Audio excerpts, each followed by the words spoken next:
G'day guys, welcome back to Beers and Breakevens, brought to you by Bloke in a Bar, the official beer of sport, the unofficial beer of Supercoach. Go out and grab yourself a case this weekend. If you're a Tigers fan, you're probably short on beers as it stands right now after yesterday. A big day out and a huge day here on Beers and Breakevens.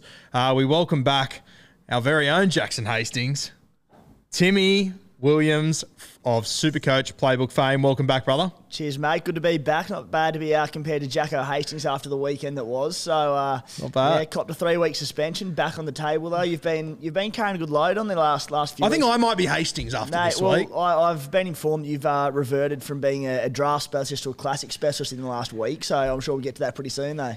You bet your dick we will. Matty's also joining us, the water boy. Mate, how are we? What's going on, Guru? Timmy, good to have you back. Good to be back. Now, we'll dive straight into our rankings and whatnot as it stands right now. I'll let Timmy lead off. Yeah, mate. The Kuma Stallions into 4,000th overall, so 4,100, I should say. 1,210 on the weekend. That was with benching Katoni Stag. So after having him from round one and copping a bit of stick for that one, though, I was more than happy to see him turn up and have him in my side. I think there's a negative 46 break even for him this week, and people are scrambling to get him back. And mate, I've managed to save 3 trades so far. No trade boost used, so pretty happy with how things are standing. I'm very jealous on the trade boosts. I've used my fair whack of trade boosts. And, mate, you mentioned Stags there. We've both still got him, and I think it's been a real point of difference for us over the last few weeks. Yeah, big time Stagsy. I mean, even said not scoring points to me on the weekend, but he turned up the week before. He and a couple of others we'll get to later in the show, but Dave Fafita stuck strong with him, and he's been a massive one after, battling early on. 2 pretty decent sized tons back to back. There've been some huge ones. We'll talk about Fafita soon. Matty, have you got your scores and rankings? Yeah, unfortunately, how are we travelling? Unfortunately, I've had a worse week than last week. I only got 924. And my season rank is just under the 50,000 mark right now. Stay in the top 50%. Yeah. Yeah, I guess that's all right. So this is what happens when you tune into Beers and Breakevens, you get in the top 50%. I had a good week 2 weeks ago, and I was like, fuck, I'm actually pretty good. And Supercoach rule 101 is that if you're going shit in Supercoach, you just always refer to your percentage because it's way better than your actual rank. Always. Myself, I had a really good week this week. I'll talk about that in a moment. So I'm ranked at the moment 1,073. So sitting in a good spot. As we know, it's a sprint, not a marathon. So we are absolutely flying as it stands. Let's get into the Beers and Breakevens group because I'm ready to give myself a huge pat on the back, as per usual. Number 1 overall in that group. Oh, what a night. Glenn, he's been in the top 3 over the last few weeks. Absolutely flying. Glenn, he's sitting 10th overall, Timmy. 10th overall in the entire Supercoach. Great knock there. Luke, his team is Team Hoppo. He's currently sitting 2nd in the Beers and Breakevens group. He's ranked 44th overall. Porch Light, Sam, I've assumed for the last 3 or 4 weeks he's a Sharkies fan. He's sitting in 3rd place and 68th overall. Scrum and Coke, sensational name, Stephen. You've nailed that one. Sitting 4th overall and 91 overall in Supercoach. And Ozdog, a new one in our top 5, coached by Oscar. He's sitting exactly number 100 overall in Supercoach and number 5 in our group. Top scorer this week in our group, I might hand this one over to Timmy. One of the best looking blokes in the group from what I've heard. No shoot for you, mate. The Guru has finally come good. I've never heard a quicker change of attitude from draft to classic than the last 24 hours. Mate, top of the pile. Yeah, that's where I pay rent, my friends. How good. No, short-lived, but we'll enjoy that one. I think, mate, I just topped the group, and I think I'm 95th at the moment, so still plenty of ground to make up. Mate, considering I'm sitting 1,070th overall and I'm 95th in our group. So pretty good pedigree in there just quietly. Yeah, and you were 37th, I think it was, for the week, you said. But 36. 36, sorry, mate. I'm not offended, that's fine. Anyway. But, mate, how far off top spot from the week? It was crazy, hey? Mate, I was still 120 points off the top, which is insane. Like for being 36, 35 spots in front of me is still a colossal score away, really. Like, it's insane. So, I think I have peaked very, very early. I feel like I'm not the guy that peaks in high school. It's like I've peaked in fucking primary school in round 6, but I'll take it as it is. Happy with that one. Mate, let's dive into the show. Team list, they dropped this afternoon for round 6.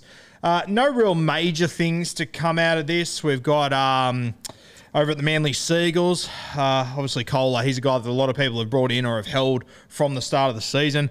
I thought he would absolutely shit into the centre spot, and he still may as the week goes on. But Harper, he's been named as it stands right now. Thoughts on this one? Yeah, I bought in Kohler last week. Had a bit of FOMO in terms of being a bottom dollar bloke with the break even he did last week.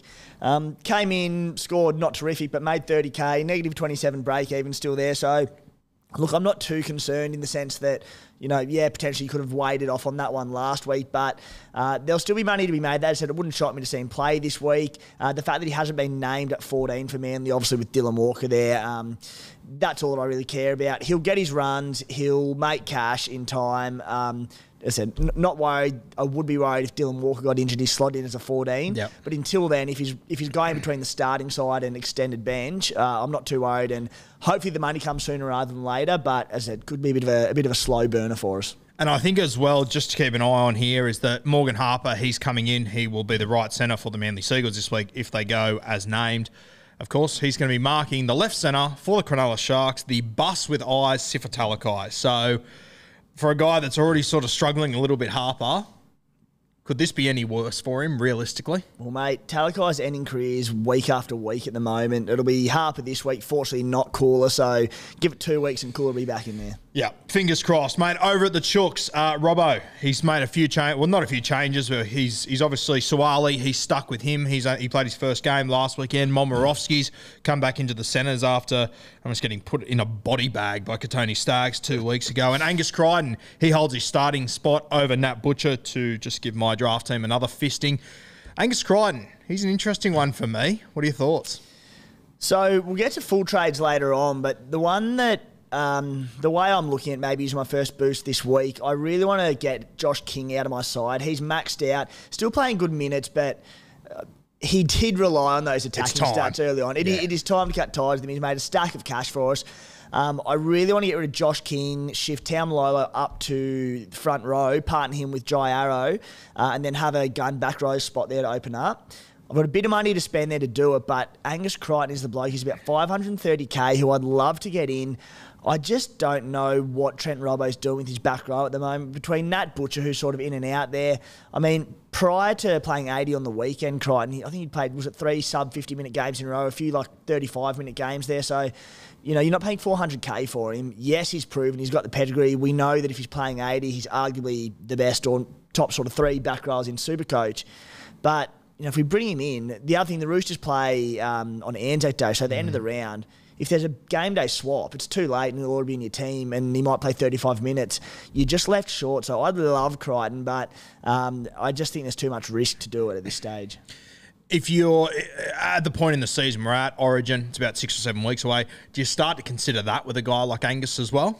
Absolutely, you do. And there's multiple sort of blokes who are in this boat that you do consider. And you've got to start looking at blokes you're trading out as well, who you're thinking, I want to get rid of them now, but then you go, oh shit, they're an extra number for that first bye week. Can I hold on to them again? They're going to hold value to that point because it's so important. I know a lot of people haven't looked at that at all, and they've got bugger all numbers for that first bye week. But it's not fully necessary at the moment, but definitely worth keeping an eye on.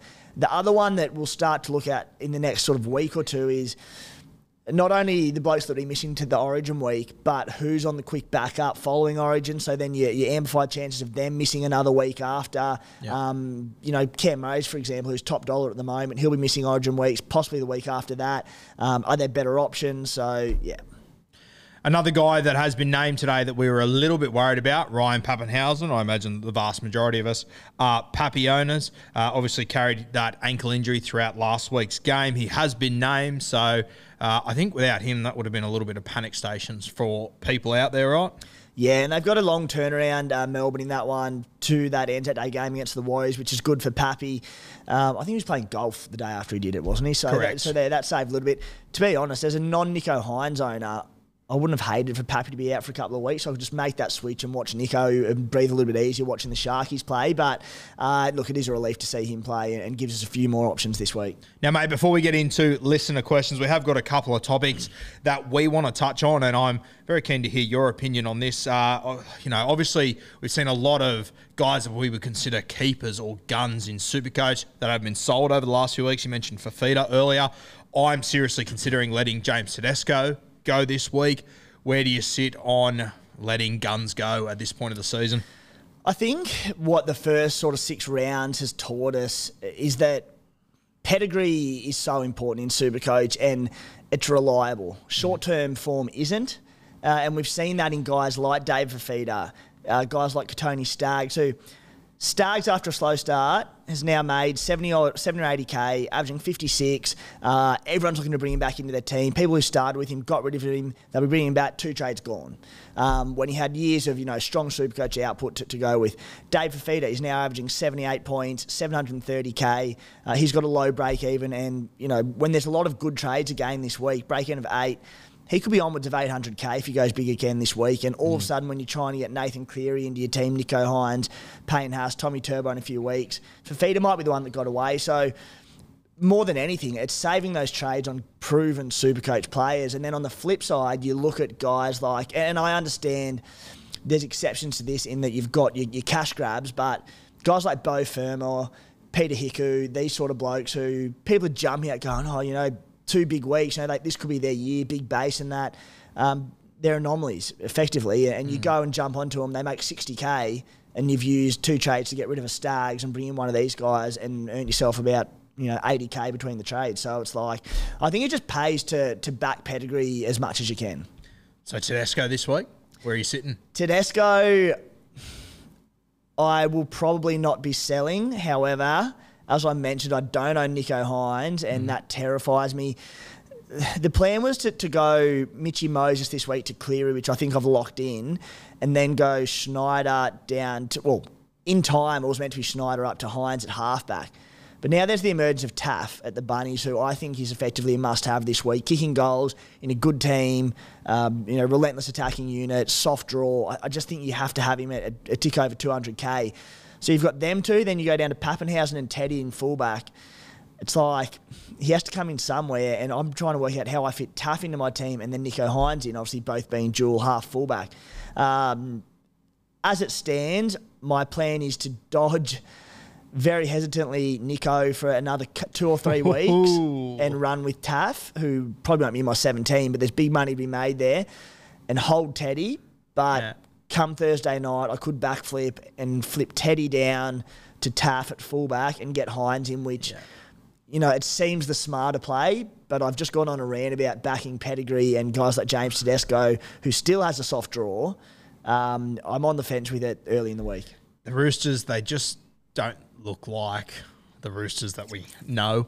I think it's going to take a few more weeks for them to click, and I'm sure that over the next 3 weeks there will be a game where he hits 120, 130, but I just don't think it's going to be consistent over the next few weeks. I'm thinking of doing the same thing. I'm thinking Tedesco to Taff and then Schneider up to Nico Hines, which will give me Cleary and Hines. And I just want that as quickly as I can possibly get it. Yeah, and it becomes a bit of a risk minimisation sort of tactic. It's obviously no surprise that the ownership stats are skewed. That the higher up guys have owned Nico, basically from the start or early on in the season. So if Nico does come out and goes 120, 120, 120, and Teddy goes 50, 50, 50, you can be left behind from those guys at the top of the rankings. Yeah. So it's like Teddy's 29% ownership at the moment. That'll drop this week. He's one of the most sold. A lot will probably flip to, say, Nico Hines, so his ownership's going to skyrocket. So even if you're not happy about it, it could just be the safe play to get Nico in and not worry about that sort of thing. It's a polarising one this week. And, mate, like you mentioned before, the Sharks draw over the next few weeks. I just watch Hines, and he's everything for them. They got Manly, Brisbane, Warriors, Canberra, Titans. Yeah. It's going to be tough watch. That's sit behind the lounge shit while you're watching. That would be terrifying. And I'm just going all in on getting those guys. Nathan Cleary, some of my calls very hit and miss whilst you were away. The one thing I think I nailed was Nathan Cleary. I said a few weeks ago, I don't think he'll lose as much catch as everyone is anticipating. Came out and brained it with 150 on the weekend. It's going to sit in his rolling average for the next few weeks. I'm stoked I've already got Cleary. Is this week going to be the cheapest you're going to be able to get Cleary, you think? I don't know about the cheapest because we'll get, when you're priced at over 900K, it only takes a few downer weeks to see your price drop significantly. But, he's got that 150 in his 3-week rolling average for a while now. Break even 67. As you said, it's a soft draw comp next 2 weeks. Raiders, Titans. Then he goes Parramatta, Melbourne, Roosters. But, he's pretty fixture-proof, isn't he, Cleary? It doesn't really matter who he plays. I have never been more confident of someone being match-up-proof than Cleary as it stands. And even those games, I mean, if he just brings his goal-kicking boots, I think he's not going to go sub-70 in those games, I don't think. And we've got anyone who jumped on Mitchy Moses or Dylan Brown. I was fortunate enough to have both of them on my side at the moment. They're both peaked in value. Their draw's still all right, Parramatta. They've got the Knights this week, and then it might be someone a bit softer the week after. So still, I think it's the Cowboys. So soft games and point scoring potential there, but they've both got high break-evens. And while they're looking good up until the weekend, particularly Supercoach-wise, Moses and Brown, time to cut ways with them. You can go one of them to via Jules if it's Dylan Brown to Nathan Cleary, and it's just a bit of a no-brainer. You can get Cleary in as... He's not a set and forget skipper because there's a lot of good matchups that'll pop up, but close to a set and forget skipper each week. It's clear he could go 150 this week and 150 again next week, and all of a sudden he's over that $1 million and you're just scrambling to get him. So, I mean, talk about risk management, just get him in. Yeah, I think it's a very bold play if you don't just tear the house apart to get him in this week. Yeah, and there's a lot of people... you have to cut ties with, beat cash cows early or fallen guns, whatever it might be. Brad Schneider at the Raiders has got a break-even of 2. He's got more money to be made for one more week. He's got a 65 in his rolling average from 2 weeks ago, 53 from last week. So, mate, I'd be very surprised if he went over, say, 50 against Penrith this week in Penrith. Raiders aren't showing a lot of ticker at the moment. So, if he goes sub 50 this week, all of a sudden that break-even becomes 60 or 70 and the money's done there. So... I mean, I said I'm going early on Schneider to Taff, but he might be your ticket to Cleary as well. It's a lot of money, but if you can free it up elsewhere, maybe it is a Tedesco to Taff, then you can go Schneider to Cleary. So just pull the trigger. I just think it's too perfect this week to have Taff sitting there and to have the ability to go to either Cleary or to Hines. Cleary for me, but I just think you have to pull the trigger on at least one of them. Yeah, and seriously good options and a big week to potentially bring in the boost there because there's a few other good buys on the horizon as well. Yeah, mate, just throwing off the dome here. Where do you sit on the boosts? Obviously, you haven't used any yet, which I'm incredibly jealous of and very impressed with. I'm thinking that I will use one this week to get Nico Hines in and a couple of other guys that I'm after, Taff and one other gun. Somewhere I have to work out who it is. If I do that this week, I've used 3 boosts already. Have I overdone it? You haven't overdone it. I just think you want probably at least 2 for the post-Origin 1 period where we're planning as obviously overall players to get through that second major bye week and maximise numbers in our team. Now... I said I've been fortunate, and everyone's circumstances are different. People have different trade strategies, but my team's been set up, and I've been lucky enough with cash cows. My team, I haven't sort of had to trade too much. Other people haven't had that. They might have had injuries, concussions, suspensions, whatever. I wouldn't want to be getting under 2 before Origin because I do think you'll need at least those 2 extra trades. Gives you 2 extra numbers for the second major bye week, which that could be 70 and 70 points, which is a lot, really, when you think about it. I'm going to save as many as I can for that post-Origin one. But at the same time, like in your case, if you use another one this week, and then in 2 or 3 weeks' time, there's 3 just golden buys that you have to have all of them, you'll be going, geez, do I pull the trigger on another one? Yeah. And it's just, I think if you can save your boost, do it whenever you can and don't push it. Like it's a real luxury to have, but we shouldn't take it for granted. For sure. And I think that, I mean, mate, like as much as I've already used 2, because I'm sitting with a rank of 1,000, I think I've used them and they've actually produced results there for me. You must be stoked sitting at a rank 4,000. You haven't used one yet. That's huge. Yeah, I am. So it's sitting 4,000, but I probably haven't been this happy with my team this 6 rounds into the comp in many years. Like I've just managed to save 3 trades as well. So people who have used max trades and used sort of 3 boosts, you know, I've saved sort of 6 trades on them after 6 rounds, which is pretty crazy. So, mate, I'm very happy with it. All my cash cows are doing a job. Tao Malolo's duel, I'm stoked with because he can slot up into the front row. Fuck, it's a little blessing, isn't it? Yeah, it is. It's really handy, that one. So, mate, really happy with my side at the moment. I've got 5 gun centres at the moment as well. So I've got that luxury of being able to sort of chop and change each week based on matchup. Burnt me last week with Stags, obviously, and this will happen. But the fact that I've got that 5th gun centre wing option to play with, it's a very handy thing to have.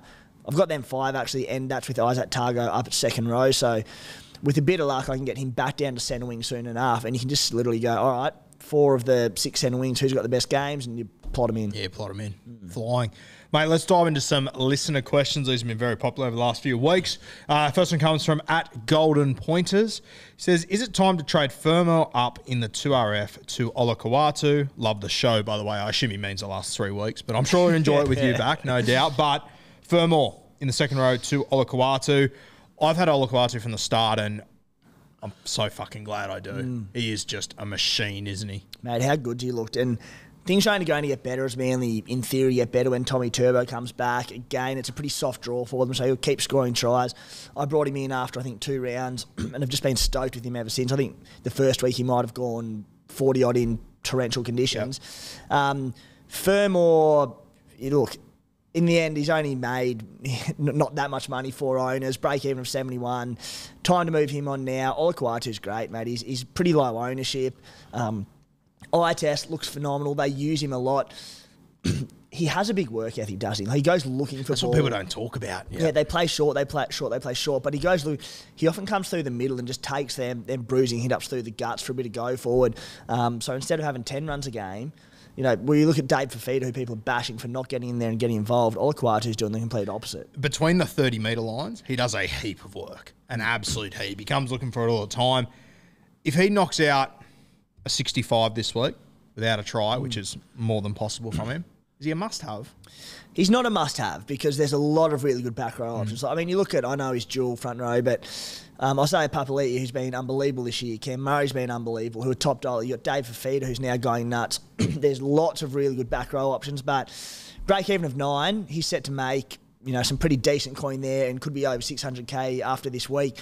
I just love the way DCE gets so much out of him, doesn't he? He's unbelievable, DCE, just isolating his back rower on the half and the other side. And when your back row is Olakau'atu and he's going 1-on-1 at a little half, it's just like, mate, good luck. It's over. And he just scores so many tries as a result of that. But on top of that, he offloads, he can ball play a little bit. Like he's a terrific Supercoach player and a really good pick up. So to answer the question, firm at Olakau'atu, big time. Yeah, and we spoke about it on Bloke in a Bar this week, like, he does it in so many ways. He gets on the end of kicks. He comes under. He runs that short line off the play the ball last week. Like he just puts himself in positions to score points. I've got him in my draft team too. Quick side note: the other night, a couple of weeks ago, back home in Coomera, had a multi on three or four legger it might have been. With a minute to go, sitting around the house with all the boys, having a couple of cheeky beers, and I've said, just quietly, I've got a pretty decent payout if Olakau'atu can score here. Someone, can't remember who I was, rolled kicking behind the line for him, dove on it, 2 minutes to go, on you beauty. The last play of the game, whoever they were playing kicked off, went short, didn't make it, went back upfield, ended up under the post. Last play of the game, Lawton grabbed it on the post, Paseka jumped on it. It was all good. I had the 32 under points and got to like 34. I was like, mate, retiring from punting forever. So, Hamole, I still love you, but Taniela Paseka's dead to me. I am a fucking fiend for an Olakau'atu anytime try scorer. It's the worst value in the world, but I froth it. Yeah. It's about $3.20 now. It's fucking ridiculous for him, but he just seems to get there every week. Mate, let's move to our next one. This one comes from @HighlightBestSports. Is Sawali worth starting? I thought he looked really good for the Roosters last week. I think he's well and truly up to first grade in that Sydney Roosters side. He will score more and more points. He's got pretty good real estate outside Joey Manu, who was pretty quiet last week, but before then has just been absolutely killing it. Sawali, do you start him? Probably not this week, and I wouldn't be buying him this week either. He 260k, break even of 33, because he's only played the one game, so we won't get a price movement anyway.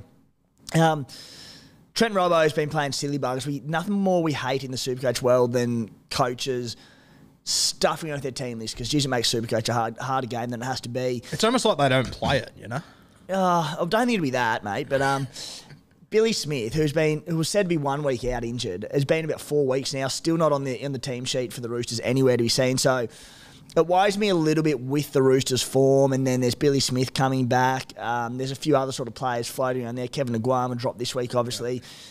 Loves a game day change as well, Robbo. So next week he's probably going to be a fantastic buy. But at the same time, at 260k, he's not bottom dollar. So if he does go 30 or 40 again this week, he's not even going to be a must-have next week as such. Yeah. I think we can wait on it. He's a young body, he's a big boy, but it's just one for two for me. In terms of if you do own him already, a lot of people started with him. Playing him this week against the Dragons, day game there on Anzac Day, I think he's a fine play, yeah. I'd be happy to. I wouldn't be taking out a gun from my centre wing 2 playing, but if you've got him, why not? Pod, high upside. As a 4th CTW, I don't mind it. Yeah. Let's move to the next one from @the_Don_Files.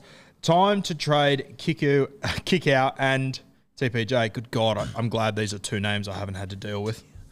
Kick Out and TPJ, yeah, right. So Kick Out's a bit of a funny one, isn't he, mate? He's so attack reliant. The start of the year we're saying... He's funny, but he's exactly who he tells you is every fucking week. You know what you're going into every week. Yeah. You know you're going to get 26 this week, 76 in 2 weeks' time.